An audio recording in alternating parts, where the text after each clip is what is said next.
vida sobrenatural de William Marion Branham. Only me. Only me.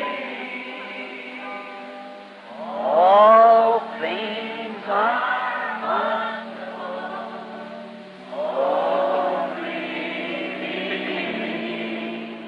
A vida, o ministério, o profeta. Esta é uma história que fala de um homem que, acima de tudo e de todos, decidiu seguir as pegadas sangrentas de Cristo, preferindo por um pouco de tempo padecer afrontas, do que, por um pouco de tempo, sentir o gozo do pecado. only me. All things are 1909. Ella Branham casou-se aos 14 anos com Charles Branham, de 18, ambos descendentes de irlandeses, em 1907, após se conhecerem em um rodeio. Desta união nasce o primeiro filho, chamado William Marion Branham, no dia 6 de abril de 1909, em uma cabana de madeira próxima a Burkesville, nas colinas de Kentucky, Estados Unidos da América. Os seus pais desde já o apelidaram de Billy. Na manhã do seu nascimento, por volta das 5 horas, quando Charles abriu a janela, havia um pássaro em um pequeno arbusto ao lado cantando, e uma luz amarela esverdeada entrou girando e pairou sobre sua cama. A sua avó e duas vizinhas que tinham feito o parto não souberam responder para sua mãe o que era aquilo. Pensaram ser algum reflexo da luz do sol em um espelho, mas logo depois de procurarem, detectaram que não tinha o espelho ali. Pelo trabalho frequente de lenhador, Charles era obrigado a estar longe de sua esposa e filho durante a semana. Naquele outubro de 1909, um temporal o encurralou em um acampamento longe de casa. Ela, 4 meses grávida de seu segundo filho, preocupava-se enquanto seu suprimento ia se acabando. Vários dias após a tempestade passar, um senhor que era vizinho percebeu que já não estava mais saindo fumaça da cabana dos Branhams. Então resolveu ver o que havia acontecido. Ele bateu, mas não teve resposta. Quando ele tentou abrir a porta, percebeu que estava trancada por dentro. Com muito esforço, conseguiu forçar a abertura da porta. O que ele encontrou no interior o fez estremecer. Ela e seu bebê estavam amontoados na cama, quase mortos de frio e fome. Apressadamente o vizinho agarrou o machado e foi até a floresta.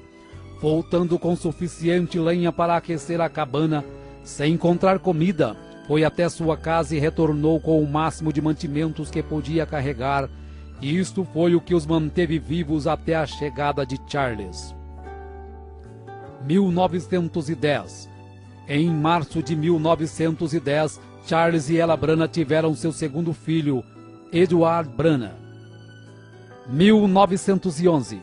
No início de 1911, Ella Branham deu à luz ao seu terceiro filho, que se chamou Henry Branham. No outono deste ano, Charles estava numa festa quando houve uma briga. Um robusto valentão chamado William Yarbrough derrubou um amigo de Charles no piso, pulou sobre ele, puxou sua faca e estava prestes a cravá-la em seu coração, quando Charles com uma faca lhe perfura o peito e o deixa sangrando, porém ainda vivo. E assim, no espaço de uma tarde, Charles Branham desapareceu, deixando sua esposa sozinha na mata para defender-se por si própria e a seus 3 bebês. Billy tinha 2 anos e meio, Edward tinha 1 ano e meio e Henry tinha apenas 6 meses. Nesta idade de 17 anos, Ella Branham percebeu que Charles havia deixado uma parte dele mesmo com ela. Ela estava grávida novamente. 1912.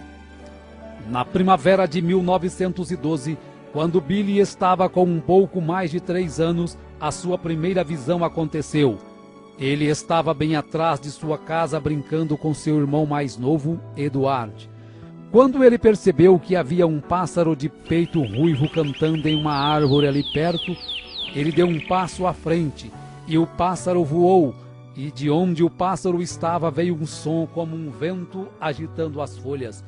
Então uma voz estrondou da árvore, uma voz humana muito clara, a qual disse: Você viverá perto de uma cidade chamada New Albany. Billy, assustado, correu e contou para sua mãe e perguntou onde era este lugar. E sua mãe logo respondeu que era uma cidade indiana, cerca de 160 quilômetros de onde moravam. Porém, sua mãe não acreditou naquela história. Várias semanas depois, chega uma carta de Charles dizendo que ele havia encontrado trabalho fixo numa cidade chamada Utica, em Indiana, e que esta cidade se localizava a 16 quilômetros a nordeste de... Ela Branagh parou repentinamente e olhou com espanto a seu filho com 3 anos de idade. Como poderia ser isto? Rapidamente Billy pergunta: Onde, mamãe? Onde é Utica? Ela disse lentamente: Billy, nós vamos morar a 16 quilômetros a nordeste de New Albany, Indiana. Em maio de 1912 nasce o 4º filho do casal, chamado Melvin Branagh. 1913. Na primavera de 1913, Charles consegue um emprego em Jeffersonville, Indiana, com um dono de destilaria. Apesar de receber pouco, tinha a vantagem de morar sem precisar pagar aluguel. Sua cabana situava numa colina de frente para o rio Ohio e a aproximadamente 5 quilômetros de New Albany. 1914. Em maio de 1914, nasce o 5º filho do casal, chamado Edgar Lee Branagh. 1916. Em setembro de 1916, Billy, com 7 anos, e Eduardo, com 6, começaram a estudar na escola Utica Pike, que era uma típica escola rural de uma única sala. A senhora Temple seria a professora deles por muitos anos. O primeiro uniforme de Billy foi uma improvisação de um paletó que era de Charles, e ela Branagh o costurou e fez umas calças. Nesta época, Billy começou a perceber que sua família era pobre, pois todas as crianças se vestiam melhor e comiam sanduíches, doce ou bolo para a sobremesa, enquanto ele comia somente feijão e alguns dias não comia coisa alguma. Nesta época, apesar de gostar muito de pescar com seus colegas, Billy foi forçado a deixar a pesca e participar do plano de seu pai de fabricar o uísque escondido, pois naquele estado não era permitido o consumo de bebida alcoólica. Charles então fabricava escondido e vendia para alguns vizinhos sedentos de bebida. Numa tarde, quando Billy foi buscar água para seu pai fabricar o uísque, parou no meio do caminho para descansar à sombra de uma grande e prateada árvore de álamo.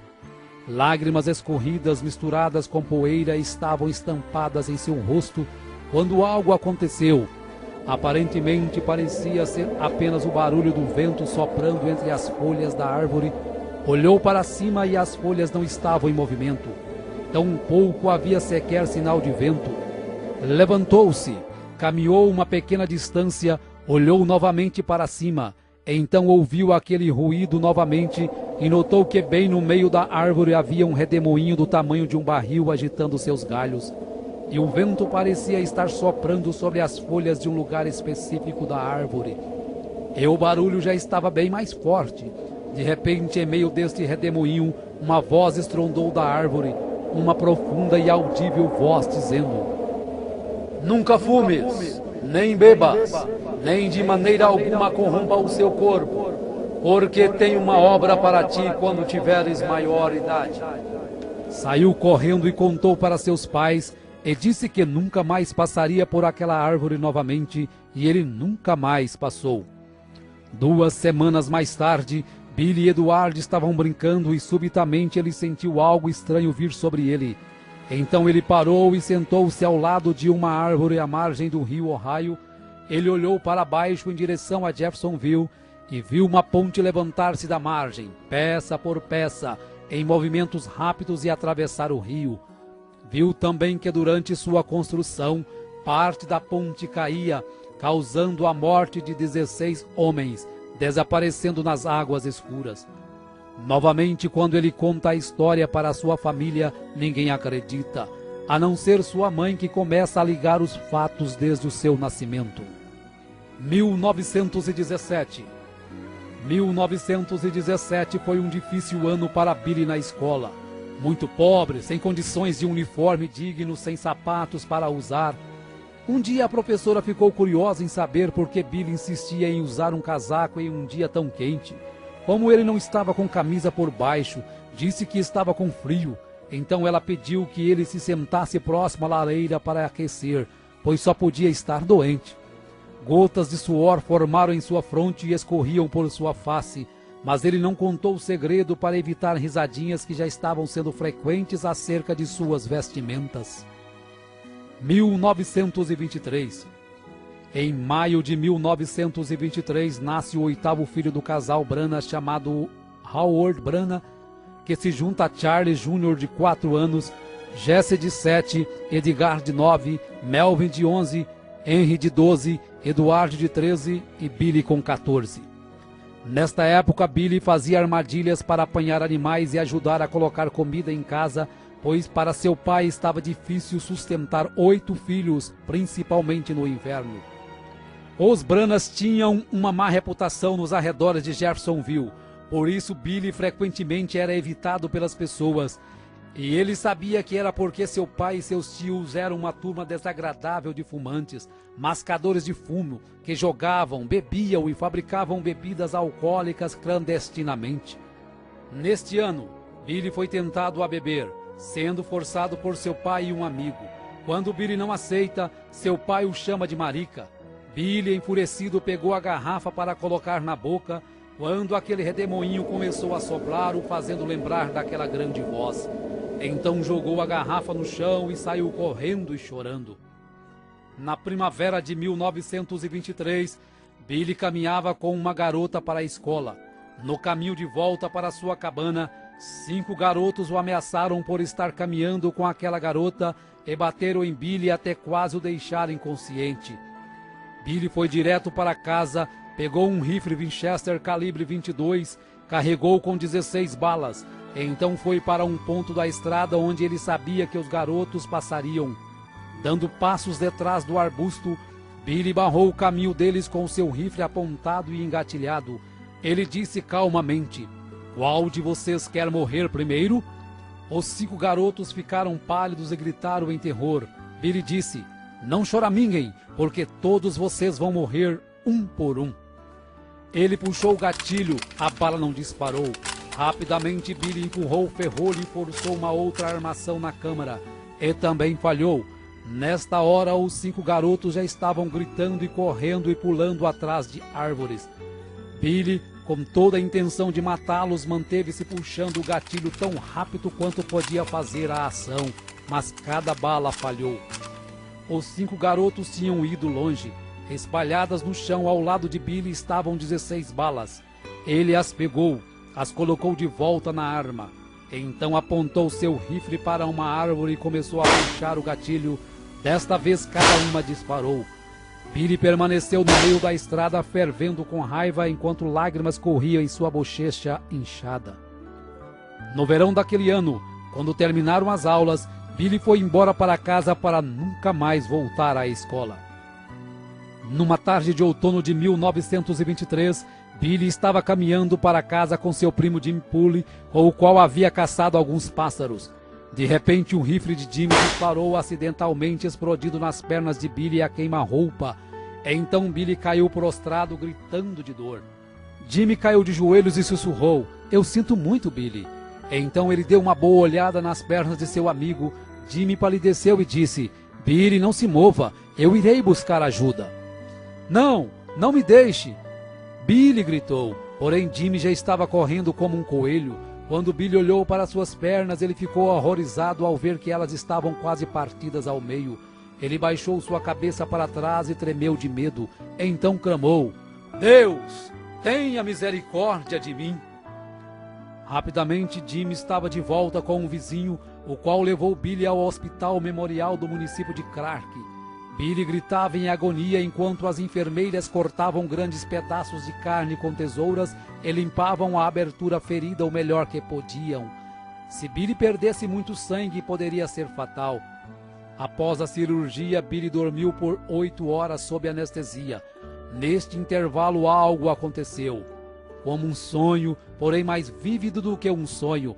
E nesta consciência ele percebeu que estava caindo através de pequenas nuvens em uma eternidade escura, afundando, afundando.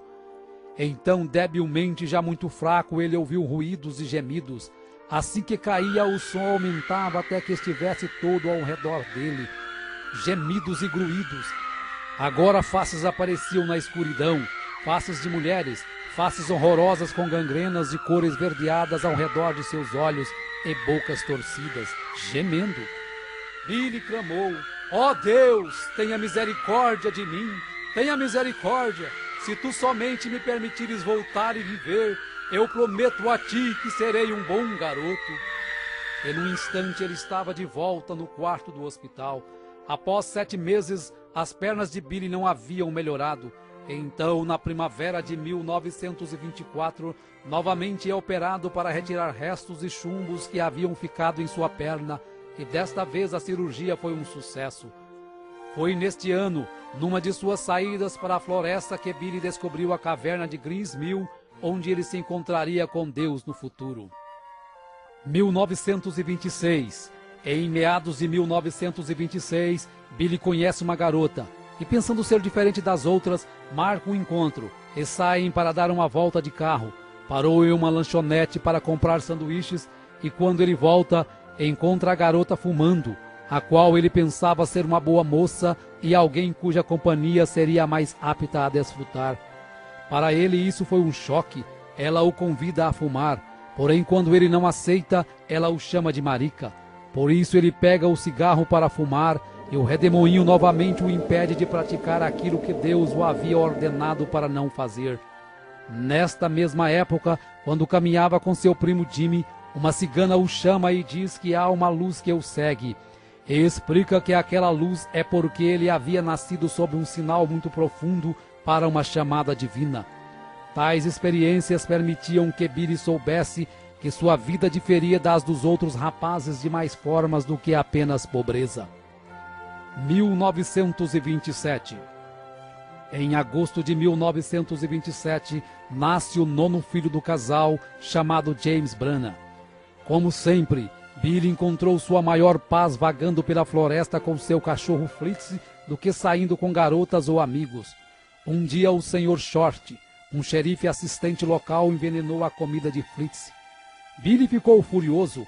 Charles o alcançou indo em direção ao posto policial com um rifle na mão, dizendo: eu vou matá-lo, papai.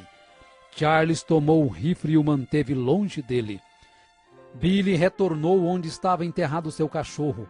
Ajoelhou-se, tirou seu chapéu e disse que um dia mataria o xerife por tê-lo envenenado.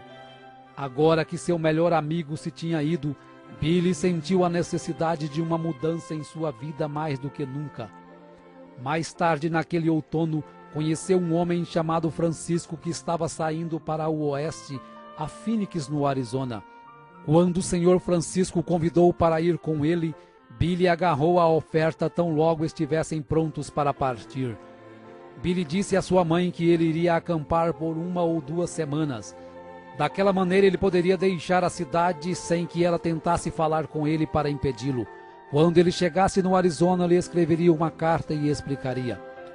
Em setembro de 1927, com 19 anos, foi para o oeste, em Phoenix, no Arizona, para trabalhar em um rancho onde permaneceu por 1 ano e meio. 1929. No fundo de seu coração ele sentia que estava fugindo de Deus, pois estava sempre sentindo a sensação como se alguém caminhasse ao seu lado, tratando de dizer-lhe algo, especialmente quando estava a sós.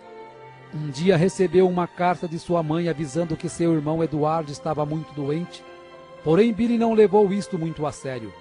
Após alguns dias, Billy recebe o telegrama que seu irmão Eduardo havia morrido na noite anterior. A notícia o atordoou, então olhou através do amarelo e queimado sol da pradaria, e lágrimas corriam pelo seu rosto. Ele lembrou em quão difícil a vida tinha sido para os 2 garotos, indo à escola sem roupas suficientes para vestir, sem livros escolares, papéis ou canetas, e às vezes sem comida para comer. Oh, se ele pudesse somente voltar e viver isto novamente! Porém, Eduardo tinha se ido. Billy desejou saber se Eduardo estava pronto para encontrar-se com Deus. Então o pensamento o afetou. E quanto a ele mesmo? Estava ele pronto para encontrar-se com Deus? Billy voltou a Jeffersonville para o funeral. No encerramento de seu sermão, o reverendo McKinney pergunta se tem alguém que quer aceitar a Cristo naquela hora. Billy firmou-se em seu assento para não se levantar. Algo estranho estava puxando seu coração. O que quer que isto fosse, estava fazendo ele miserável. Após o funeral, Billy permaneceu em Indiana. Logo ele conseguiu um trabalho em uma companhia de serviço público de Indiana. Em novembro de 1929, Ella Branham deu à luz ao seu 10º e último filho, que finalmente foi uma menina e se chamou Dolores Branham. Nesta época, Billy recebeu uma proposta extra de emprego, desta vez de ser guarda florestal do estado de Indiana.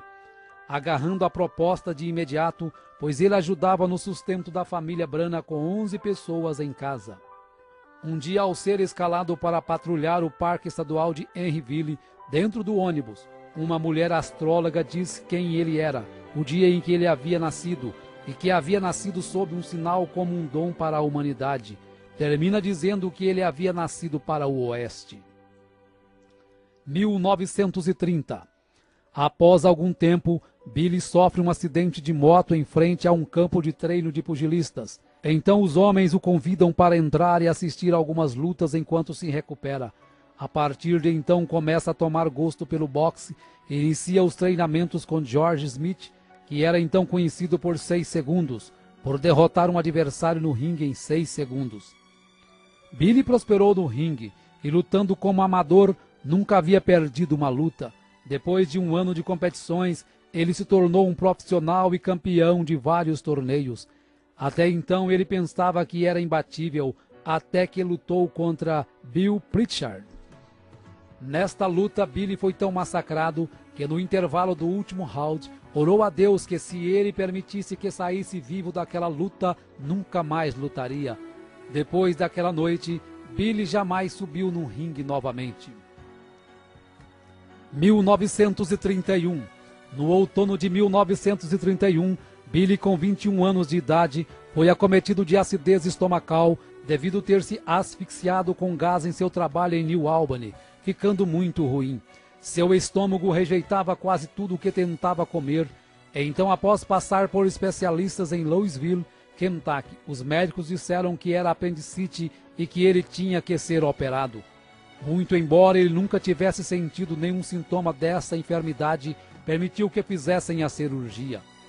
Nervoso e assustado, ele queria alguém perto dele durante a operação que soubesse orar, sentia estar chegando ao fim de sua carreira.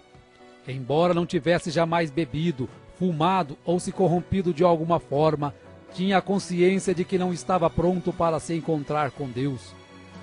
Após a cirurgia, deitado e completamente consciente, Billy sentiu seu pulso se tornar mais fraco a cada minuto. Foi quando o quarto do hospital começou a escurecer como se fosse um grande bosque. Ele podia ver o vento soprando entre as folhas. Ele começou a ter a sua terceira visão. As folhas que ele escutava eram as mesmas que sopravam naquela árvore de álamo naquele dia.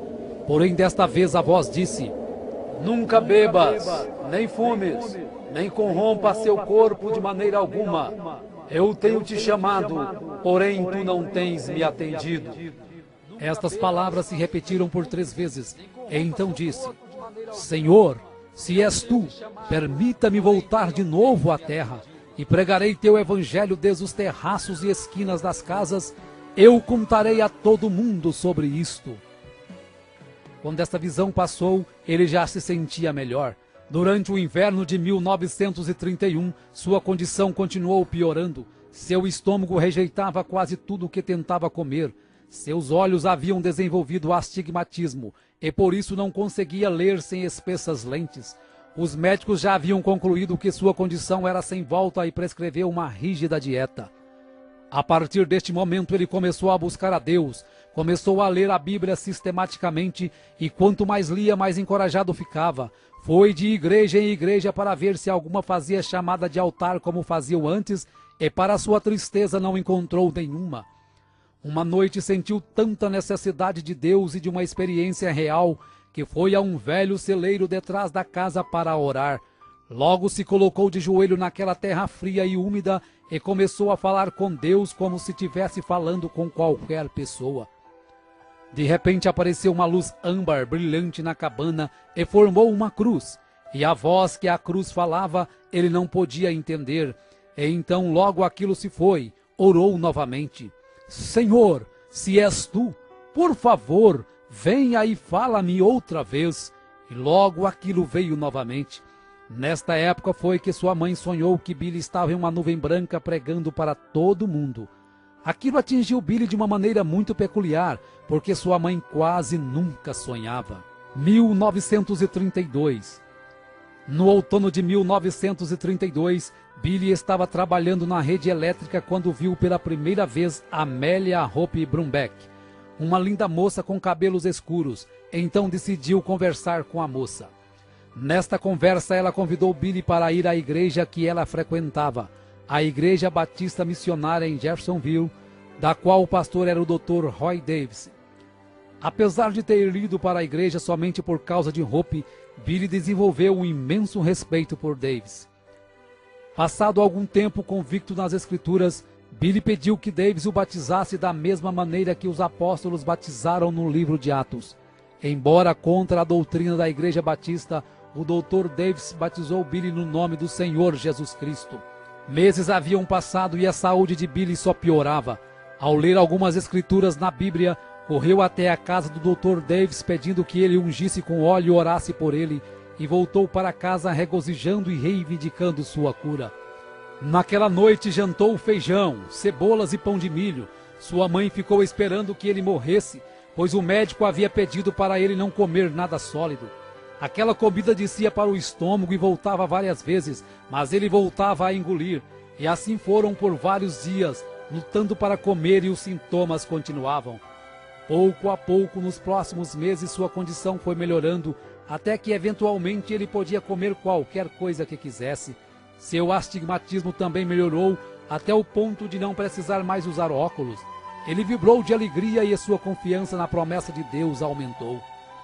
Próximo ao Natal de 1932, William Branham, com 23 anos de idade, é ordenado como um ministro do Evangelho de Jesus Cristo pelo Dr. Roy Davis. Logo depois de seu chamado ao ministério, começou a trabalhar em New Albany no setor público de saneamento. Um dia, quando estava numa casa vazia, ajoelhou e teve a visão de um senhor de cor chamado Sr. Merrill, de 65 anos, deitado numa cama de hospital, todo quebrado por ter sido atropelado. Ao contar a visão para um amigo, este o conduziu ao hospital, que estava um homem semelhante ao que Billy retratou. Chegando lá, Billy se apresentou e orou pelo homem, e de repente, milagrosamente, contra a vontade das enfermeiras e dos parentes, o Sr. Merrill se levanta e sai andando do hospital no mesmo instante, exatamente como a visão havia lhe mostrado. Numa outra visão, Billy viu uma mulher que há 17 anos não podia andar. Então Deus o encaminhou até a casa desta mulher, e quando Billy orou por ela, no mesmo momento ela se levantou de sua cama e andou. Billy foi para casa entusiasmado e contente sobre estas maravilhosas visões que estavam sendo precedidas de tais milagres. 1933. Durante 24 anos, Billy havia vagado sem objetivo algum através de sua própria solidão espiritual. Agora, pela primeira vez na sua vida, estava comendo alimento verdadeiro carregado de nutrição espiritual. No início de 1933, pregou seu primeiro sermão na Igreja Batista. Nesta época, Billy batizou sua mãe com 39 anos em nome do Senhor Jesus Cristo. Uma noite após toda a sua família estar dormindo, Billy saiu para orar e teve a visão de um homem celestial com vestes brancas. Ao contar a visão ao Dr. Davis e ao reverendo McKinney, eles aconselharam que Billy se afastasse disso, pois era obra do inimigo.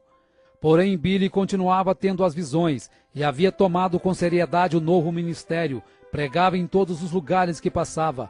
Uma das primeiras pessoas que guiou a Cristo foi o Sr. Short, o oficial que tinha envenenado ao Fritz, seu cachorro de caçada. Billy pregou na Igreja Batista por apenas 3 meses, até que um desacordo por não concordar com o Dr. Davis em ordenar mulheres para o púlpito, o forçou a se desligar da Igreja Batista. Tão logo alugou um salão maçônico para as reuniões, as pessoas começaram a se converter e já o consideravam como seu pastor. Em junho de 1933, alugou uma tenda de circo para uma campanha de avivamento em Jeffersonville. No domingo antes de começar a campanha, Billy recebe as 7 visões do que aconteceria com o mundo nos próximos anos. Inspirado por estas visões, Billy pregou com grande aflição nas noites da campanha, e isto fez com que cada dia as pessoas lotassem mais a tenda, ao ponto que numa escola dominical, Billy pregou para aproximadamente 1000 pessoas. Ao terminar, fez o apelo para quem queria render sua alma a Cristo e ser batizado. Era 11 de junho de 1933. William Branham deixou a tenda rumo ao rio Ohio com mais de 1000 pessoas o seguindo. Destas, 200 pessoas para serem batizadas. Quando o irmão Branham batizava a 17ª pessoa, uma bola de fogo desceu sobre sua cabeça e dela uma voz familiar saiu. Assim como João Batista foi enviado como precursor da minha primeira vinda, tua mensagem precursará a minha segunda vinda. Margie, uma professora de escola dominical conhecida do irmão Branham, estava por ali em seu bote à margem do rio, usando apenas roupas sumárias. O irmão Branham pediu que ela se retirasse, porém ela começou a ridicularizar o batismo, até quando viu a luz celestial, e num desespero caiu de costas e bateu a cabeça, ficando demente para o resto da vida. Após a campanha, o salão maçônico alugado já não suportava mais a quantidade de pessoas que frequentavam as reuniões. Então o irmão Branham orou até que Deus mostrou para ele um terreno pantanoso na esquina da rua 8ª com a rua Penn. Em julho de 1933, os alicerces foram levantados e a pedra angular colocada, juntamente com um tambor, com moedas, lembranças, petições e a folha da Bíblia do irmão Branham em 2 Timóteo 4, de acordo com o que o anjo mandara ler. Em setembro de 1933, é finalizada a construção do tabernáculo Branham. Mesmo tendo sua congregação, o irmão Branham continuou frequentando a Igreja Batista para escutar o Dr. Davis e principalmente para ver Hope. 1934. Após alguns meses de timidez, tentativas e mais tentativas, Billy havia encontrado na sogra uma barreira para o seu casamento. Porém, no Sr. Charles, seu sogro, ele encontrou todo o apoio para realizar o seu sonho de se casar. Billy e Hope, enfim, se tornaram noivos e após alguns meses se casaram no dia 22 de junho de 1934. Ele com 25 anos e ela com 21. 1935. No dia 13 de setembro de 1935, nasce o primeiro filho do casal, chamado Billy Paul. E em outubro deste mesmo ano, se cumpre a primeira das 7 visões. Mussolini invade a Etiópia. Alguns dias depois, o irmão Branham se sente atraído pelos pentecostais ao assistir um de seus cultos. 1936. Em junho de 1936, quando regressava de uma pescaria, ao atravessar o rio Mishawaka, viu uma grande multidão que se reunia para os cultos. Foi aí então o seu primeiro relacionamento com os pentecostais. Eles estavam se reunindo ali para uma convenção. Eram pessoas bem expressivas. Tudo isso era novo para ele, pois não sabia que classe de pessoas era aquela. No culto da noite se apresentou como evangelista William Branham. Quanto mais aquele povo pregava, mais ele sentia que talvez havia algo nisso. Decidiu então ficar para o culto do dia seguinte. No outro dia, ao acabar de chegar, ele é convidado para trazer a mensagem da parte da manhã. Com muita timidez começa a pregar, e quando se vê está no pátio de fora com os pastores o convidando para avivamentos em vários lugares do país, pois estavam todos emocionados com sua mensagem. Ao avisar a mãe de Hope desta missão, ela o censura dizendo que são um monte de lixo e que ela não permitiria sua filha com tais pessoas. Deste modo, o irmão Branham ignora o primeiro chamado de Deus para um evangelismo a nível nacional para dar ouvidos à sua sogra. Em 27 de outubro de 1936, nasce Sharon Rose, a segunda filha do irmão Branham com Hope. Este nascimento para William Branham foi o último raio de felicidade a tocá-lo durante muitos anos, apesar de não saber. Em novembro deste ano, as escuras nuvens para William Branham começam a acumular-se. Primeiro morre sua cunhada, em seguida Charles Jr., seu irmão é morto em um acidente automobilístico. Seu pai sofre um ataque do coração em 30 de novembro de 1936, vindo morrer dias depois nos braços de William Branham. Felizmente se converte nos últimos instantes da vida. 1937. Chuvas torrenciais começaram a cair sobre Jeffersonville. Hope havia pegado uma forte pneumonia. As águas chegaram a quase 7 metros de altura na rua Spring, conforme William Branham havia visto na visão. Muitas pessoas morreram durante e após a enchente, dentre elas, Hope no dia 24 de julho de 1937 e sua filha Sharon Rose no dia seguinte com apenas 8 meses de vida. Ele sentiu-se responsável por estas mortes. Seguiu aí um tempo duro e traiçoeiro de sua vida, e Satanás começou a trabalhar em sua mente. Mas ele soube vencer o inimigo dizendo: Senhor, tu as destes para mim, e tu as tomastes. Bendito seja o nome do Senhor. Se tu tomares a mim, ainda te amarei. A sua viuvez causava-lhe grande sofrimento. Sentia que a vida não tinha nada a lhe oferecer. Tudo para o qual ele vivia estava no outro lado do mundo. Em casa, estava como sua esposa havia deixado, trazendo-lhe sempre a lembrança dela. Porém, ele reconheceu que foi a vontade de Deus, pois ele tinha um plano em sua vida, e todos esses sofrimentos e tragédias pela qual ele passou, foi um propósito de Deus de lhe trazer ao lugar onde ele pudesse usá-lo. Tamanho foi o seu sofrimento e a saudade que um dia não pôde suportar.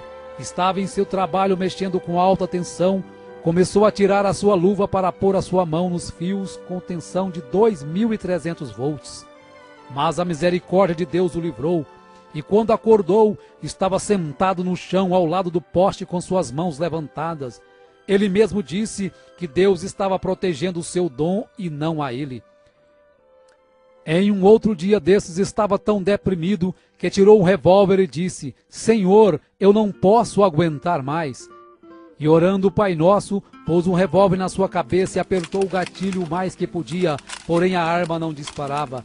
Finalmente, quando ele lançou a um lado a arma, ela disparou furando a parede e disse: Senhor, o que fiz? Tu nem sequer me deixas morrer? Ajoelhou-se e disse: Senhor, se tu não me ajudares, não sei o que farei. Estás me partindo em pedaços. De repente caiu num profundo sono onde teve a visão da sexta dimensão, onde ele viu sua pequena Sharon, já uma bela jovem com mais ou menos 18 anos, e sua esposa Hope em seu palácio. E quando ele se aproximou, ela lhe mostrou a cadeira que ele não pôde pagar e os credores haviam lhe tirado lá na terra. Então ela disse que esta estava paga. A visão terminou quando Hope o pediu para não se preocupar, pois ela e Sharon estavam melhores do que ele. O rio Ohio efetivamente tinha medido aproximadamente 7 metros por cima da rua Spring durante a inundação de 1937.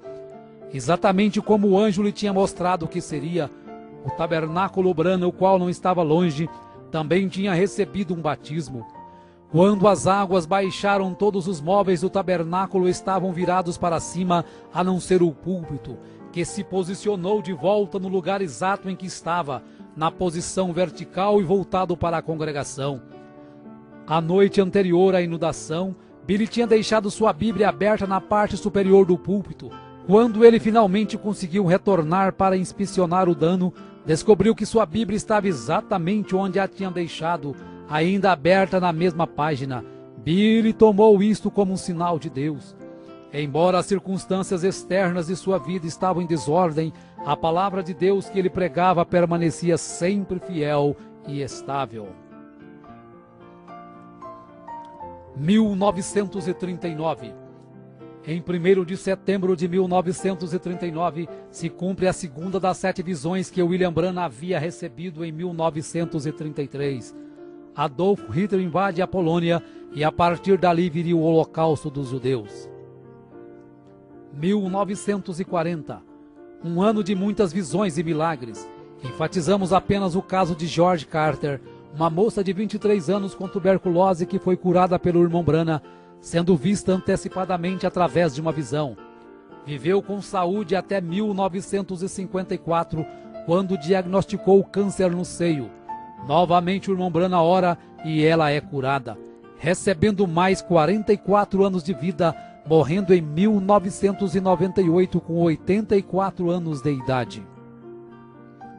1941. Durante os 5 anos após a morte de Hope, Meda Bloy cuidara de Billy Paul para William Branham. O irmão Branham ainda tentou fazer com que ela deixasse este serviço, pois ela estava em boa idade para se casar, e ele pensava que estava apenas ocupando seu tempo. Porém, Meda se entristeceu com este pedido e chorou durante dias, pois ela se sentiu muito bem naquele lugar e no que fazia. Após uma festa de aniversário que Meda havia feito para Billy Paul em 13 de setembro de 1941, durante uma noite, o anjo, ao acordar William Branham, o ordena a se casar com Meda no dia 23 do próximo mês, dizendo até o horário da cerimônia.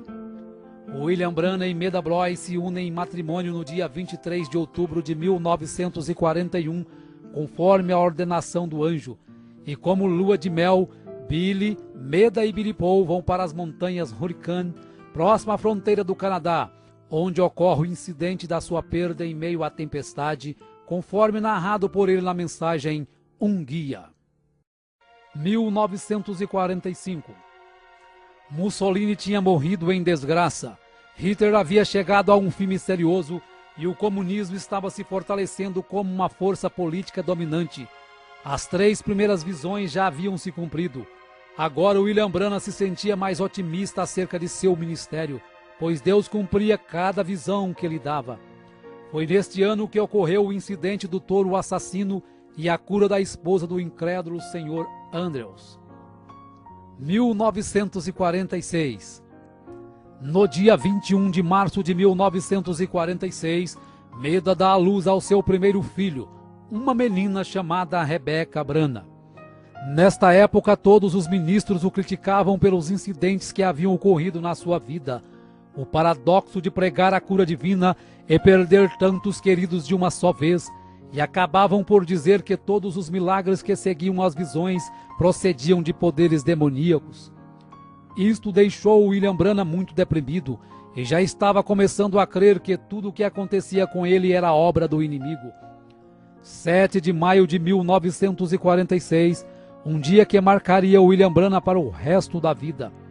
Em meio a um grande desespero, William Branham deixa $17 para Meda se sustentar e vai para a caverna Greens Mill, o lugar onde ele fazia contato direto com Deus, e diz para Meda que não voltaria enquanto Deus não o tirasse desta opressão. Após muito clamar a Deus, um anjo lhe aparece e o comissiona dizendo que Deus irá enviá-lo para levar ao mundo um dom de cura.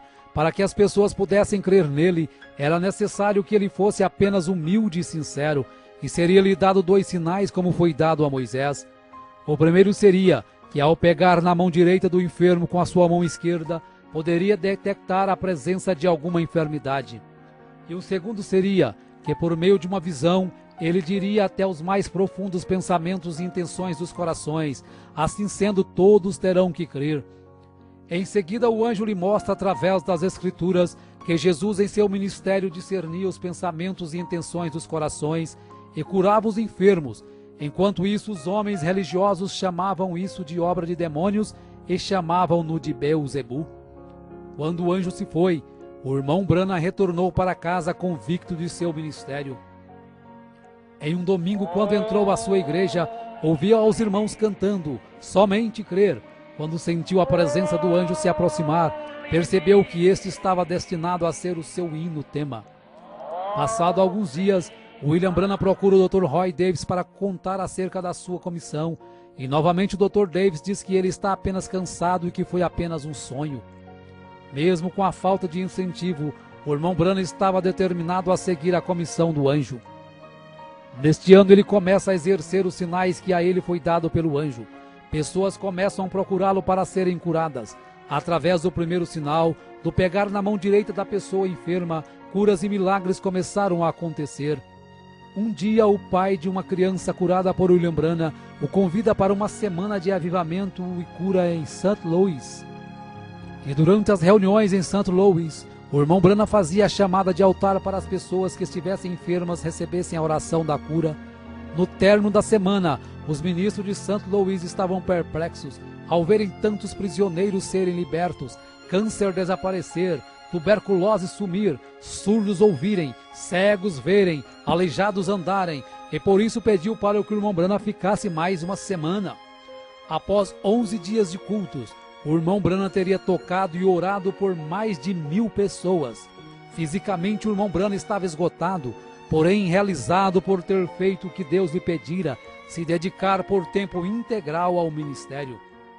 Não muito tempo depois de chegar de St. Louis, um telegrama chegou do reverendo Adams de Arkansas, o convidando para uma campanha de cura por uma semana na sua cidade. Em agosto de 1946, William Branham estava em Camden, Arkansas, em um ginásio escolar. Na primeira noite, a coluna de fogo desceu sobre o irmão Branham no ginásio, operando curas, fazendo pessoas correrem, gritarem, desmaiarem. Um fotógrafo capta o momento em que a coluna estava sobre a cabeça do irmão Branham. Após uma semana de cura, teve que sair escoltado pela polícia, pois a multidão não o permitia nem andar. Após Camden, William Branham fez uma campanha de cura de uma semana em Pine Bluff e logo depois vai a Little Rock, a capital do estado de Arkansas. Do verão até o outono de 1946, William Branham pregou através de Arkansas sem parar, sem tempo para descanso. Eram comuns reuniões acabarem às 3 horas da manhã, e após os cultos, quando o irmão Branham exausto começava a cochilar, o telefone tocava, e do outro lado da linha uma pessoa enferma precisando de oração, e mesmo a quilômetros de distância dali, o irmão Branham nunca desprezou nenhum pedido de oração, indo até o enfermo e fazendo a oração da cura. Uma campanha de 8 dias em Jonesboro reuniu o maior número de pessoas que já haviam assistido um culto com o irmão Branham. Uma estimativa feita pelo jornal calculou 28.000 pessoas. O irmão Branham faz uma declaração valente que pretendia ficar ali no púlpito até a última pessoa enferma passar pela fila de oração.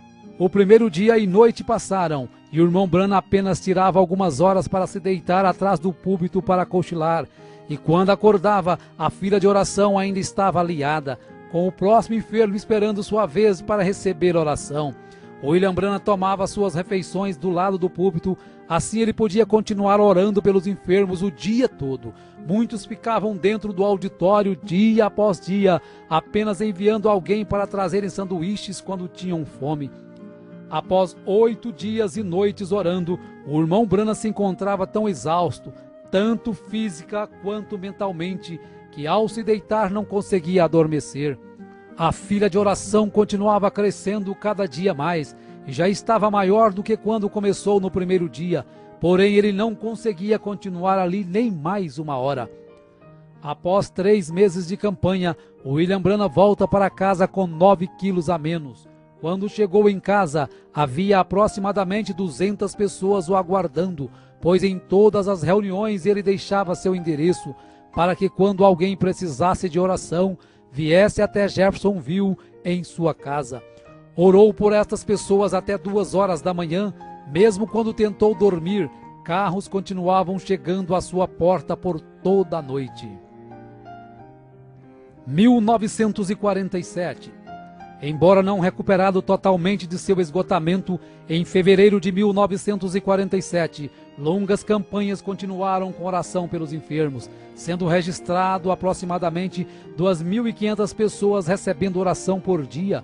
Passou por Louisiana, Texas, Arizona e pela primeira vez em Los Angeles, Califórnia. Em uma dessas reuniões na Califórnia, ao curar uma mulher com câncer, em seguida seu esposo manda alguns rapazes levar um cheque de $1,5 milhão para William Branham, que mesmo vivendo em meio a uma grande pobreza, decididamente o recusa, pois quem havia curado sua esposa não era ele, e sim Jesus Cristo. Em todas estas reuniões, os irmãos Jack Moore e Og Brown o acompanhavam de perto, carregando o irmão Branham praticamente inconsciente da plataforma e o levando para os hotéis. Jack Moore estava exuberante com esse ministério fenomenal, então viaja para convidar Gord Lindsay, um editor de uma revista, para presenciar também tamanhos milagres. Em abril de 1947, pregou em Phoenix para pessoas que tinham como língua o espanhol. Foi a primeira vez que prega com um intérprete. Em maio de 1947, após um culto de cura, ao dividir o quarto com Billy Paul, de 11 anos, o anjo de Deus aparece ao irmão Branham numa madrugada. O irmão Branham pede permissão para que Paul o veja também. Então ele acorda Billy Paul para ver o anjo que sempre está ao lado de seu pai. Ao amanhecer, o irmão Branham olha pela janela do hotel e vê caminhões carregando cadeiras de rodas, macas e muletas acumuladas do culto de cura da noite anterior. Nesta noite, o anjo lhe repreende, dizendo que ele estaria confinando muito o dom de cura para realizar milagres. O anjo queria dizer que o irmão Branham procurava sempre realizar um milagre para levar as pessoas a crerem na cura. Na última noite de uma campanha em Calgary, enquanto o irmão Branham estava meditando, o irmão Jack Moore inicia o culto contando as dificuldades financeiras de William Branham, de como sua esposa Meda e seus filhos vivem em uma casa precária, com portas mal vedadas e sem água encanada, e de como ele não media esforços para viver em função do ministério e das pessoas necessitadas. Então ele dá uma oportunidade para os irmãos darem uma oferta de amor, que seria exclusivamente para comprar uma nova casa para William Branham. Quando o irmão Jack Moore vai entregar o valor arrecadado para William Branham, ele ainda rejeita, mas pela insistência em não ser possível mais devolver o dinheiro, relutantemente ele aceitou a oferta. 1948. Em janeiro de 1948, quando o irmão Branham estava indo para uma campanha na Califórnia, recebe a visão de um menino sendo ressuscitado e pede para que todos anotem esta visão na página branca da Bíblia, pois não sabia quando nem onde aconteceria. Nesta campanha ele fica conhecendo Fred Bosworth, pregador de cura divina há 40 anos, agora com 71 anos de idade, e este passa a ser o coordenador de suas campanhas. Novamente, William Branham é testado por Deus através de um cheque de $25.000 que um homem que teve sua esposa curada lhe oferecera. Porém, novamente, o irmão Branham o recusa instantaneamente e o rasga na frente do doador. A saúde do irmão Branham cada dia se agravava mais. Estava com dificuldades para dormir. Seu peso havia caído para 45 quilos. Seus olhos afundaram. Sua aparência se empalideceu. E por isso desmarcou todas as campanhas que estavam marcadas naquele ano, pois os médicos diagnosticaram que ele estava com exaustão nervosa e dependia de muitos dias de repouso. Ele começou a perceber que não podia fazer como estava fazendo, com longas filas de oração até a madrugada ou virando noites. E assim como o sogro de Moisés o aconselhou a dividir as tarefas, o irmão Branham se maravilhou ao ver na revista de Gordon Lindsay que vários homens já estavam conduzindo campanhas de cura divina através dos Estados Unidos e Canadá, tais como William Freeman, Oral Roberts, Jack Coy, Tommy Osborne. E o que mais o entusiasmou foi saber que o seu próprio ministério foi o que havia influenciado estes homens de uma maneira direta ou indireta. Ele estava então disposto a não continuar jogando toda a carga para cima de si, mas fazer somente o que seu físico permitisse. Percebeu ainda através de uma visão que de 7 em 7 anos de sua vida aquela condição nervosa voltava e afetava o seu estômago. Porém, passado alguns dias, quando estava na varanda de sua casa, o anjo visita e diz que ele está curado daquela acidez no estômago.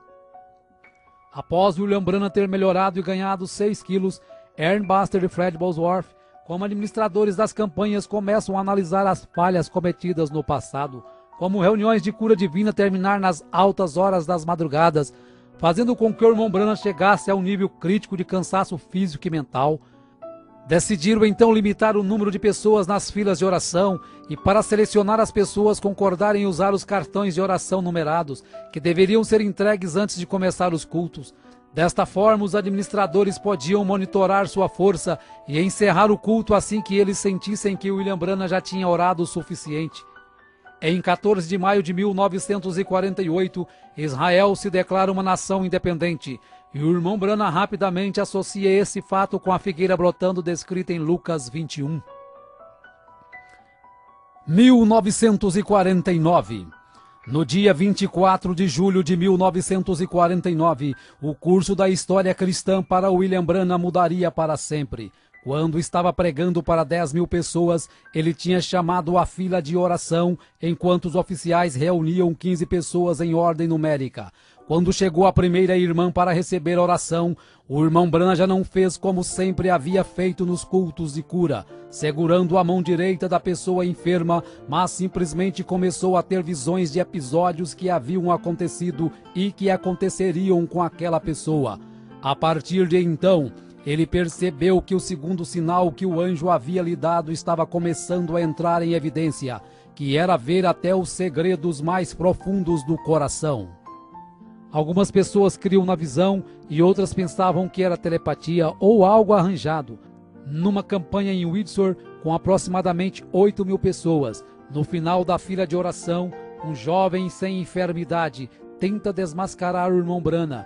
Diz que tem tuberculose e que quer ser curado. Porém, Deus mostra a trama ao irmão Branham e ele diz que a partir daquele momento o jovem teria realmente tuberculose para o resto da vida. Isto leva o jovem ao desespero, porém já é tarde demais. Aquelas visões o enfraqueciam muito, por isso 20 visões por noite já faziam o irmão Branham tremular de fadiga. Milhares de cartas chegavam de vários lugares com pedidos de oração. Não sendo mais possível atender tantas cartas, ao ler o livro de Atos no capítulo 19 e ver que o apóstolo Paulo orava pelos lenços, ele sentiu de fazer o mesmo. Porém, como não tinha condições de comprar tantos lenços, ele cortava um grande lençol em pedaços, orava por cada um, e seus administradores, Fred Bosworth e Ernie Buster, enviava por carta de volta para cada pedido de oração, explicando na carta para o enfermo que deveria guardar seu pano orado na Bíblia na passagem de Atos 19. Não passou muito tempo quando começaram a chegar cartas com testemunho das pessoas que haviam recebido os panos orados. Uma campanha em Fort Wayne, Indiana, quando acabara de curar uma criança com pólio, a organista, ao ver isto, levantou suas mãos e gritou, enquanto sobrenaturalmente as teclas do piano continuaram sozinhas a tocar o mesmo hino. Nesta mesma noite que John Ryan, um velho homem cego, é curado, porém sua cura só é efetivada alguns dias depois, quando estava na barbearia. 1950. Em janeiro de 1950, os administradores do irmão Branham agendaram uma campanha de 17 noites em Houston, Texas. Embora muitos ministros da cidade contribuíram para as reuniões, Dr. Best, um ministro local, colocou um grande anúncio no jornal criticando o irmão Branham e a cura divina. Dr. Best queria um desafio em público para provar que cura divina não existia. Então o irmão Branham envia Fred Bosworth em seu lugar para o debate que aconteceria no Coliseu Sam Houston, no Texas. O William Branham assistiu o debate em um lugar do auditório disfarçado, e após Bosworth e Best muitos se debaterem, o anjo se aproxima do irmão Branham e fala para ele descer até a plataforma. Era 24 de janeiro de 1950 e o Dr. Best havia contratado alguns fotógrafos do estúdio Douglas para desmascarar o irmão Branham como impostor. E quando o irmão Branham começou a falar sobre o seu nascimento sobrenatural e o dom de cura que Deus havia lhe dado, aquele ralo de luz desceu e pairou sobre sua cabeça. Enquanto isso, os fotógrafos rapidamente aproveitam para fotografar o momento em que a luz estava sobre ele. No estúdio Douglas, quando foram revelar as fotos, todas estavam queimadas, exceto uma, a que tinha o halo de luz pairando sobre a cabeça do irmão Branham. Quando levaram a foto para mostrar a William Branham, humildemente ele diz que se sente muito honrado por Jesus ter permitido ser fotografado ao seu lado. Gordon Lindsay então pede uma análise do negativo da foto e George Lacer, um agente do FBI, conclui que a foto é realmente sobrenatural, sendo posteriormente publicada em várias revistas dos Estados Unidos. Na manhã seguinte ao debate, uma carta de Durban, África do Sul, chega às mãos de William Branham, o convidando para ir orar por Florence Nightingale, que se encontrava com câncer em estado terminal, pesando 22 quilos. Porém, haviam muitas campanhas antes de poder ir à África. No dia 6 de abril de 1950, William Branham, Ern Buster, Jack Moore, Gore Lindsay e Howard Branham embarcam em um avião rumo a Londres, Inglaterra, para orar pelo rei George VI. Quando desembarca, fica sabendo que Florence Nightingale estava ali também. pois ela havia ficado sabendo da sua passagem em Londres. Após orar pelo rei, foi até o lugar que estava Nightgall, orou por ela e disse que quando Deus a curasse, seria o sinal de que ele deveria ir até Durban, na África do Sul. Porém, o anjo lhe avisou também que havia uma armadilha preparada para ele nesta campanha da África. Em 14 de abril de 1950, William Branham aterrissa na Finlândia para uma campanha. Em 21 de abril, após o almoço, quando estavam descansando, percebe um acidente no qual um carro havia atropelado 2 garotos. Um havia morrido instantaneamente e o outro estava em coma no hospital. Após alguns minutos observando, estavam todos muito abalados, inclusive o irmão Branham. Sem perceber, algo começa a deixar o William Branham inquieto, e quando começa a olhar em volta, pede para que Lindsay e Murray olhem rapidamente na página branca de suas Bíblias acerca da visão que ele havia contado na América. Então começam a folhear a Bíblia e lentamente leem o que eles tinham escrito 2 anos antes. Cabelo castanho, olhos castanhos, entre 8 e 10 anos de idade, pobremente vestido em roupas estrangeiras, desfigurado devido a um acidente, numa terra com pedras sobrepostas e árvores, e percebem que é exatamente a cena que havia sido descrita na América. Então o irmão Branham se sente confiante e corajosamente desafia a todos os homens e mulheres que ali estavam, dizendo: se este garoto não viver nos próximos poucos minutos, vocês podem prender uma placa em minhas costas dizendo que eu sou um falso profeta. Se ajoelhe durante a oração, aquele pequeno garoto que outrora estava morto e desfigurado se colocava de pé em perfeito. Após alguns dias, cura também a outra criança que havia sido atropelada e estava em coma no hospital. Em seguida, a comitiva Branham vai até a Suécia, depois Noruega e retorna ao Texas. Após um mês no Texas, decide voltar para casa. Ao partir de Dallas, no Texas, fortes tempestades o obrigam a pousar em Memphis e o avião fica em terra por 18 horas, enquanto o irmão Branham sai para curar o filho de uma senhora de cor que havia passado a noite orando. Mais tarde, William Branham recebeu 2 cartas que o tocou profundamente. Uma era do Dr. Roy Davis se desculpando das críticas que havia feito no início de seu ministério. A segunda era de Florence Nightingale, que tinha sido curada em Londres. Ela estava enviando seu testemunho detalhando sua firme recuperação do câncer do estômago. Nos 6 meses que tinham se passado, o peso dela tinha subido de 22 para 70 quilos. William Branham se lembrou da oração que ele fizera dizendo que quando o Senhor curasse aquela mulher, isto seria um sinal para ir numa campanha de cura em Durban, África do Sul. 1951. No dia 19 de março de 1951, nasce sua segunda filha com a irmã Meda, seu nome é Sarah Branham. Em 22 de julho de 1951, quando estava numa campanha em Toledo, Ohio, ao sair para almoçar, o irmão Branham tem a visão do arco-íris de sangue depois de ter condenado aquelas pessoas no bar. Volta e conduz a mulher que estava vestida indecentemente a Cristo. No dia 6 de outubro de 1951, a comitiva de William Branham aterrissa em Johannesburg, África do Sul. Johannesburg estava sendo abalada pelo profeta William Branham. Cada reunião estimava-se aproximadamente 15 mil pessoas. Quando Ernest Baxter o avisou que estariam partindo para outras cidades do sul, o anjo mostra ao irmão Branham que ele não deveria ir embora de Johannesburg agora. Deveria ficar em Johannesburg por mais 2 semanas e logo depois, mais 10 dias numa caçada com Sidney Jackson, um homem que ele conheceria dias depois. Após isto, deveria ir direto a Durban e ficar o tempo que Deus quisesse que ele ficasse. Foram muitas horas de discussão para tentar convencer os coordenadores da campanha acerca do que Deus havia lhe dito, porém de nada adiantou, pois o comitê organizador já havia gastado muito dinheiro nos anúncios e estavam dispostos a continuar um roteiro independente do que o irmão Branham dissesse. O irmão Branham então foi orar a Deus, e quando estava orando à noite em seu quarto, recebe a visita do anjo que diz para ele ir para as cidades do sul com os coordenadores, conforme eles tinham programado. Porém, esta era uma vontade permissiva de Deus, e ele sofreria muito por isto.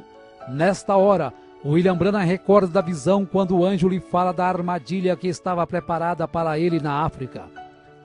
Após vários dias de campanha por várias cidades, a comitiva chega a Durban, em 20 de novembro de 1951. O abdômen de William Branham doía muito e logo ele percebeu que era por sua desobediência. Os cultos seriam realizados no hipódromo Greyville e os sermões seriam pregados com auxílio de 15 intérpretes. Na primeira noite, o irmão Branham nota a grande quantidade de raças e o administrador lhe explica que Durban era a única cidade que o governo permitia colocar todos no mesmo lugar. Então o irmão Branham entendeu o porquê Deus queria que ele fosse direto para Durban.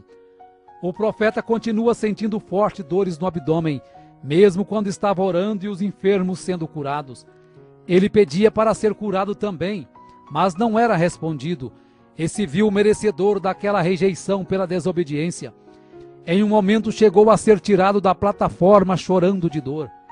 Todos os recordes de frequência estavam sendo quebrados naquelas reuniões. No culto de domingo à noite, estimou-se aproximadamente 50 mil pessoas.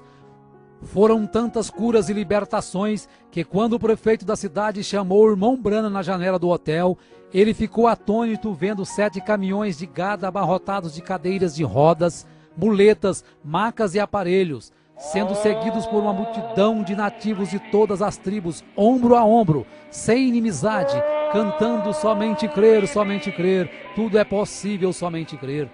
Durante 10 semanas na África, a comitiva William Branham tinha conduzido 120 cultos em 11 cidades, com a frequência de 500 mil pessoas e 10 mil pessoas sendo conduzidas a Cristo pelo batismo. Tudo isso exigiu que o irmão Fred Bosworth continuasse na África por mais um mês para ajudar aos ministros locais a estabelecerem os novos convertidos a Cristo. 1952. O irmão Branham estava vivendo semanas em um estado miserável com muita dor. Recebe o diagnóstico de uma amebíase invasiva, que era a terceira pior enfermidade que existia. No final de fevereiro de 1952, ele retorna ao médico, que diz que o seu estado está cada vez pior e que se as amebas caírem em sua circulação sanguínea e chegar ao seu cérebro ou seu coração, ele viveria apenas mais 10 horas. Às 3 horas da manhã, o anjo acorda e lhe diz que ele está curado daquelas amebas, pois o preço da vontade permissiva já havia sido pago. O irmão Branham retorna às suas campanhas em 13 de julho de 1952, com 8 dias de cultos em Hammond, Indiana. Em agosto inicia a campanha em Battle Creek, Michigan. Durante esta campanha, o anjo do Senhor se aproxima de William Branham e diz: encerre as reuniões em Battle Creek e vira Minneapolis imediatamente. Mais uma vez o irmão Branham teria que sair de um compromisso para cumprir a vontade perfeita de Deus. Só que dessa vez ele não desobedeceu a Deus, passando no teste que Deus lhe dera, mostrando o que aprendera com o acontecido na África. 1953. Após alguns meses de campanha em 1953, passando pela Flórida, Arkansas e Indiana, o irmão Branham decide passar o resto do verão descansando em casa. Neste verão, quando estava no quintal de sua casa, é surpreendido por um enxame de abelhas que o teriam matado se não fosse a manifestação do amor divino. Em agosto de 1953, o profeta recebe a proposta do pastor Leroy Cope de Los Angeles para fazer um filme documentário acerca do seu ministério, o qual Cope chamaria de O Profeta do Século XX. Em uma manhã de agosto começaram as gravações. Foi neste período que Billy Paul, com 18 anos, começou a se distanciar dos caminhos de Cristo. Mesmo sendo aconselhado por seu pai, decidiu tomar o caminho errado. Após algum tempo de rebeldia, se encontra na cama de um hospital, quando o anjo ordena que William Branham vá até ele. No quarto do hospital, o irmão Branham avisa que é ele que tem que orar, pois ele que pecou. Após sua oração, ali mesmo Billy Paul é curado e levado de volta para os caminhos de Cristo. 1954. Em setembro de 1954, começou sua terceira viagem além-mar, voando para Portugal. Saindo de Portugal, voou para Roma, na Itália, onde tinha uma audiência marcada com o Papa. Porém, a cancelou logo que lhe foi descrita as formalidades de beijar o seu anel e chamá-lo de Santo Pai. Saindo de Roma, voou até Cairo, no Egito, onde visitou as pirâmides. No dia seguinte, seu entusiasmo havia crescido, pois estava indo para Jerusalém. Porém, quando estava esperando o voo no aeroporto, o anjo lhe diz para não ir, porque ainda não era a hora e a Palestina não era seu lugar. Não seria fácil, mas ele teve que ignorar todos que o aguardavam na Palestina e obedecer ao mandado de Deus. Então ele remarca sua passagem para Atenas, na Grécia. Partindo da Grécia, voou para a Arábia Saudita e dali para Bombai, na Índia. Em Bombai, o público supera todos os recordes de todas as reuniões já presenciadas pelo irmão Branham. O prefeito estimou 500 mil pessoas em um só culto. Ao voltar da Índia, com o corpo exausto, em outubro vai para as montanhas do Colorado caçar e retorna ao lar reanimado corporalmente. 1955. Após 7 anos de evangelismo internacional, ele estimou que 500 mil pessoas tinham aceitado a Cristo como seu Salvador e não era possível estimar quantos milhões receberam a cura através de suas orações. Já que suas campanhas de cura divina atraíam multidões internacionais, ele sempre pregava sermões simples, esperando minimizar as críticas e aumentar a aceitação. Sabendo que Deus estava lhe chamando para ensinar mais doutrina, em janeiro de 1955, pregou 13 vezes em 11 dias na Igreja Filadélfia de Chicago, Illinois. Vários sermões doutrinários foram entregues e, entre eles, o princípio e o fim da dispensação gentílica. A partir de então, ele sabia que seu novo compromisso era passar mais tempo em cada campanha, ensinando fundamentos da Bíblia. Isso, sem dúvida alguma, estava fazendo algumas pessoas se sentirem desconfortáveis. Sob a coordenação de Jack Moody e Hugh Brown e com Billy Paul na distribuição dos cartões de oração, o irmão Branham fez várias outras campanhas, entre elas Phoenix, Arizona, quando teve a visão de Adão saindo do jardim do Éden com Eva por sua própria vontade, e em seguida foi orar pelos índios apaches em São Carlos. Em 4 de março de 1955 foi a Los Angeles, Califórnia, e lá percebeu que filmes e apresentações de televisão estavam distanciando muitas pessoas das coisas de Deus, pois a frequência em suas campanhas estavam caindo nos últimos 3 anos. A cura divina já não estava sendo tão acreditada, por ter surgido tantos charlatões com todos os tipos de teorias e sentimentos estranhos e chamando isto de sinais de Deus. William Branham percebe que a igreja pentecostal estava se esfriando muito, estavam começando a criar grupos e denominações, então começa a luta para levar o povo a viver a verdadeira vida cristã acima de qualquer dogma ou denominação.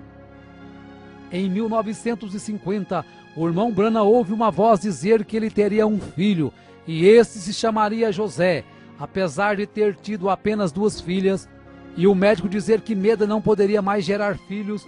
No dia 19 de maio de 1955, nasce seu 3º filho com Meda, chamado José Branham. Em 18 de junho de 1955, William Branham aterrissa em Zurique, na Suíça, com a programação de falar por 9 dias. Estima-se 50 mil pessoas que aceitaram a Jesus como seu salvador pessoal durante esta campanha. Após sua campanha em Zurique, William Branham passa alguns meses descansando com sua família e no dia 24 de julho de 1955 prega a mensagem Espíritos Sedutores, pois percebe que os ministros não pregavam contra a carnalidade e alguém tinha que fazer aquilo. Alguns dias depois, cura a gambá que havia sido atropelada e estava parada na sua porta. A convite de um pastor, em 11 de abril de 1955, William Branham e seus coordenadores voam para uma campanha em Karlsruhe, na Alemanha, e em seguida vão para Lausanne, na Suíça. No final da campanha, 40 ministros se ajuntaram para uma entrevista com William Branham no saguão do hotel. Após algumas perguntas, os fotógrafos que estavam presentes, ao perceberem o halo de luz sobre a cabeça do irmão Branham, tiram 4 fotos sequenciais, sem a ajuda do flash, mostrando claramente a mesma coluna de fogo que guiou o povo de Israel na saída do Egito. Após a última campanha do ano em San Fernando, na Califórnia, uma visão mudaria o curso do seu ministério.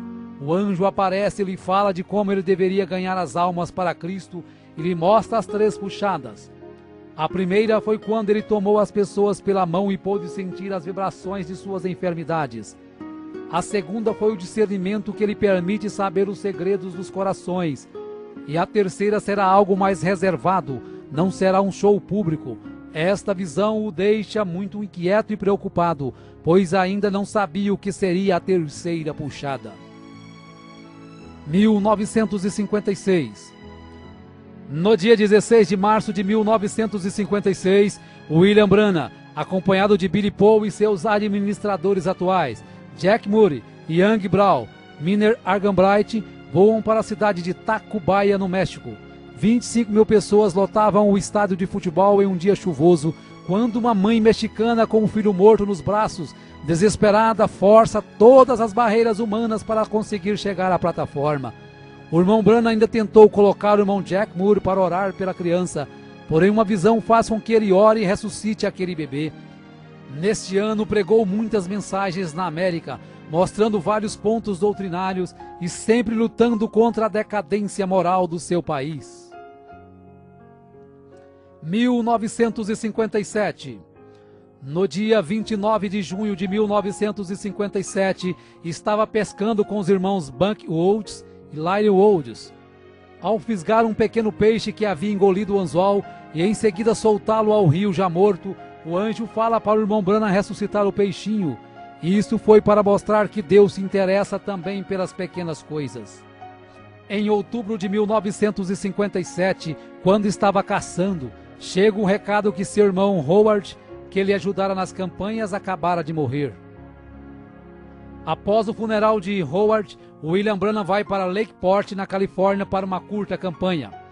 Em um de seus sermões, um fotógrafo tira algumas fotos do seu lado, e na sequência das fotos é possível perceber que sua câmera conseguiu captar a nuvem do anjo do lado direito de William Branagh. Em novembro de 1957, o evangelista Fred Bosworth, que foi considerado um pai para William Branagh, morre com 84 anos de idade. 1959.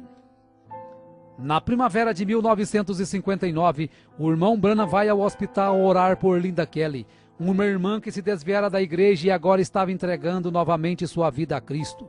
Ela é curada de seu problema, porém após um dia ela morre no hospital. Esta notícia atordoou ao irmão Branagh e em um momento de fraqueza diz que Deus devia satisfações a ele. Após 4 meses, ele recebe a visão de um piquenique no ano passado, quando Deus poupou a vida de Linda de morrer afogada, por ela não estar com a alma pronta para partir. Por isso Deus concedeu mais um tempo de vida para ela se preparar. Ao receber a visão, William Branagh se entristeceu muito por ter cobrado satisfações de Deus. Então vai até a casa da mãe da moça e conta a visão, explicando que havia chegado a hora para Linda partir. Um dos fardos mais pesados na vida de William Branagh em 1959 foi a contínua luta com a Receita Federal, acerca de cheques que ele recebia para as campanhas. Por ser tão pressionado, chega a dizer que não está em casa quando seu advogado, o Sr. Orbison, liga para uma conversa. Imediatamente, arrependido do que fez, vai ao escritório do seu advogado e pede perdão, dizendo que mentiu quando pediu para dizer que não estava em casa. Isto elevou ainda mais a estima que o Sr. Orbison tinha por ele, e apesar de se sentir bem melhor, na manhã seguinte vai ao Greens Mill para pedir perdão a Deus. No dia 8 de outubro de 1959, o irmão Branagh estava na mata esperando esquilos, pensando acerca de uma escritura que o deixava confuso, que diz: qualquer que disser a este monte, ergue-te daqui e lança-te no mar, e não duvidar, aquilo que pede lhe sucederá. No momento, uma voz explica a escritura e diz para ele pedir o que quiser. William Branagh então pede que 3 esquilos avermelhados apareçam em lugares improváveis de estarem. Quando os esquilos aparecem, ele os mata e leva para comer. No dia 11 de novembro de 1959, o irmão Branagh e alguns amigos vão à fazenda dos Wrights para buscar o vinho da ceia. Lá encontra Hat Moser com seus filhos, seus pais e sua irmã Edith, que vivia sob uma cadeira de rodas. Ao contar a experiência dos esquilos, Hat Moser crê no que o irmão Branagh disse.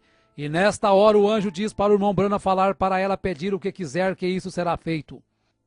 Após alguns instantes, ela ignora qualquer quantia em dinheiro, ignora sua irmã na cadeira de rodas e pede a conversão de seus 2 filhos, que imediatamente se convertem a Cristo e recebem o batismo no nome do Senhor Jesus Cristo. 1960. No dia 8 de maio de 1960, às 7 horas da manhã, quando o irmão Branham ainda estava deitado, o anjo o levou a ver além da cortina do templo. No momento seguinte, ele estava numa planície e milhares de pessoas corriam em sua direção gritando: "Nosso precioso irmão!" Todos pareciam ter não mais de que 20 anos. Ele ficou confuso e o anjo lhe disse que eram seus convertidos na terra. Uma moça o abraça e quando ele diz que não a conhece, o anjo diz que esta era uma senhora de 90 anos que ele havia conduzido a Cristo na terra. Após algum tempo vê Hope, depois o seu cavalo Prince e o seu cachorro Fritz. E o anjo diz que tudo o que ele mais amava na terra estava ali. Quando fica sabendo que ele seria julgado juntamente com seu povo, se entusiasma por saber que o apóstolo Paulo também seria, e tudo que Paulo pregou ele havia pregado. De repente ele estava de volta naquele velho corpo deitado, mas dali em diante sua vida nunca mais seria a mesma. 1963. Em 28 de fevereiro, em Tucson, no Arizona, 7 anjos de Deus em formação de pirâmide compõem uma nuvem sobrenatural. E o irmão Branham, juntamente com o irmão Fred Sotman e o irmão Gene Norman, estavam ali como 3 testemunhas. Diversos observatórios fotografaram a nuvem e a fotografia foi publicada na página 112 da revista Life em 28 de maio de 1963. Em março deste mesmo ano, essa aparição precedeu a abertura dos selos, que ocorreu nos dias 17 a 24 de março de 1963. A revelação dos 7 selos é o que confirmou seu ministério como sendo o ministério do 7º anjo de Apocalipse 10:7 e do Elias de Malaquias 4, 5 e 6. Seu ministério foi marcado por visões, milhares de curas, milagres e maravilhas. Seria impossível estimar a quantidade de pessoas conduzidas a Cristo. Cegos enxergaram, surdos ouviram, câncer caiu na plataforma, tuberculose desaparecia e várias outras enfermidades eram abolidas. O que muito admirou a muitos dos seus coordenadores foi que durante todas as suas campanhas nunca precisou pedir dinheiro para custear nenhuma delas, pois ele prometeu que permaneceria no campo enquanto Deus suprisse suas necessidades. Quando conheceu as mansões que Oral Roberts e T.L. Osborne haviam construído com o dinheiro arrecadado durante as campanhas, se sentiu indigno por ter apenas alguns dólares em sua conta bancária e saber que o ministério destes homens haviam saído do seu ministério. Porém Deus se aproxima e diz ao irmão Branham: "Eu sou a sua porção." 1965. No dia 18 de dezembro de 1965, o irmão Branham estava retornando de Tucson, no Arizona, a Jeffersonville, Indiana, e havia programado ao retornar pregar sobre um tema intitulado A Trilha da Serpente. Na viagem estava Billy Paul com sua esposa Lois, seu filho Paul e José Branham em um carro, e no outro carro logo atrás estavam William Branham com sua esposa Meda e sua filha Sarah. Era aproximadamente 7:30 da noite, quando o carro do irmão Branham colidiu de frente com outro veículo, conduzido por 2 mexicanos embriagados, que estavam dirigindo na contramão e com o farol esquerdo queimado. Quando Billy Paul olhou no retrovisor e percebeu o acidente, volta e encontra morto um dos rapazes mexicanos, e sua família em estado muito grave presa às ferragens. Billy Paul pediu para seu pai falar a palavra e ele sairia daquelas ferragens imediatamente. Porém, o irmão Branham disse que o dom era para ser usado para os outros e não para si mesmo. Tanto que, ao saber que Meda estava morta, colocou a mão sobre ela e a ressuscitou ali mesmo no local. Quando o corpo de William Branham em coma deu entrada no hospital, muitas pessoas que estavam internadas até mesmo na UTI foram curadas instantaneamente. Apesar de todos os esforços, o irmão Branham veio a falecer no hospital 6 dias depois do acidente. As irmãs Meda e Sarah, com algumas fraturas, receberam alta alguns dias depois. O irmão Branham morreu aos 56 anos de idade, em 24 de dezembro de 1965, às 5 horas e 49 minutos. E como era o seu desejo, Billy Paul, juntamente com os irmãos que estavam ali no hospital na hora da notícia do seu falecimento, tiraram os chapéus e cantaram a estrofe do hino: somente crer, tudo é possível, somente crer. O irmão Brana foi sepultado alguns meses depois, em abril de 1966. Porém, sua morte não pôs fim a seu ministério, e hoje, 100 anos após o seu nascimento, nós podemos dizer que muito em breve estaremos estreitando sua mão e diremos juntos: nosso precioso irmão, obrigado pelo seu esforço, pela sua renúncia, por seu ministério. Estamos unidos hoje para estarmos juntos amanhã. 2009, 6 de abril de 2009. Ainda ressoa a voz de Deus através da mensagem do profeta William Marion Branham. Por enquanto estaremos nos reunindo e pregando esta mensagem a todos os povos e nações. Até nos encontrarmos com Jesus.